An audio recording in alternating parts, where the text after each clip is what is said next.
అలాంటి ఆర్టికల్స్ కాదు, అంటే హీరోయిన్స్ గురించి, హీరోస్ గురించి, మూవీస్ గురించి, కామెడీ గురించి ఇలా రాయొచ్చు కదా. వాటి గురించి రాయడానికి చాలా మంది ఉన్నారు, నేనే ఎందుకు? నీ ఇష్టం, నీకు వర్కౌట్ అయ్యే పాయింట్స్ అని చెప్పా.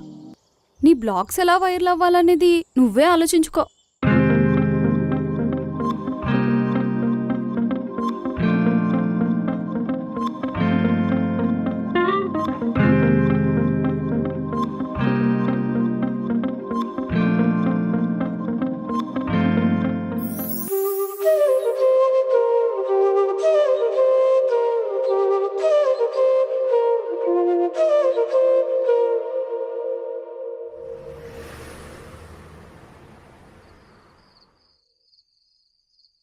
సరేలే, వీళ్ళు కాకపోతే ఇంకోళ్ళు ఇన్వెస్ట్ చేస్తారు. ఇంత దానికి ఇలా అయిపోతే ఎలా? వచ్చి భోంచేసి పడుకుందురా.